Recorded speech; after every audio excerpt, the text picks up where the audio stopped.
Sino yung kachat mo? Akin na nga yan. Babe, let me explain. Ulo mo lang sapat na. Kailan mo pa ako niloloko? Okay.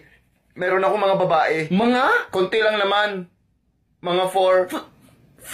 47. Pero ikaw, bakit ngayon ka lang? Saan ka galing? Siyempre sa bahay, nagpakain pa ako ng aso. Sabi ko na nga ba may kahati ako? Seryoso? Ka nagsiselos ka sa aso? Hindi na kita kilala. Ayaw ko na sa'yo. Malandi. Doon ka sa kabit mo, ha? Ha? Ha? Ha?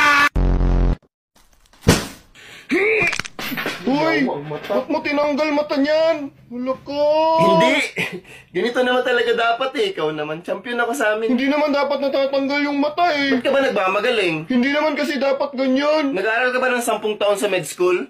Wala. Oh, wala naman pala eh. Ako din, nagtatanong lang. Di ba ex mo yung kasama mo? Let me explain. Explain ang alin. Na mahal ko pa rin siya.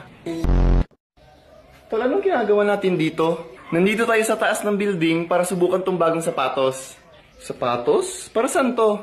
Kapag suot mo yung sapatos na yan, tapos tatalon ka dito sa building, makakalakad ka sa hangin. Talaga? Masubukan ko nga. O, lagay mo tong mga battery para masubukan mo.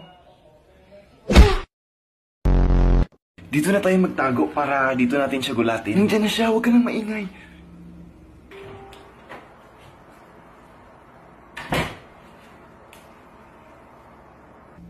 Ano na? Shhh! Tignan muna natin kung anong gawin niya.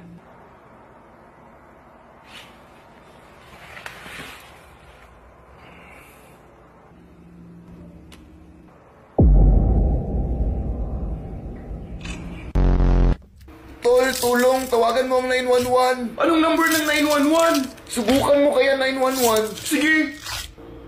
911!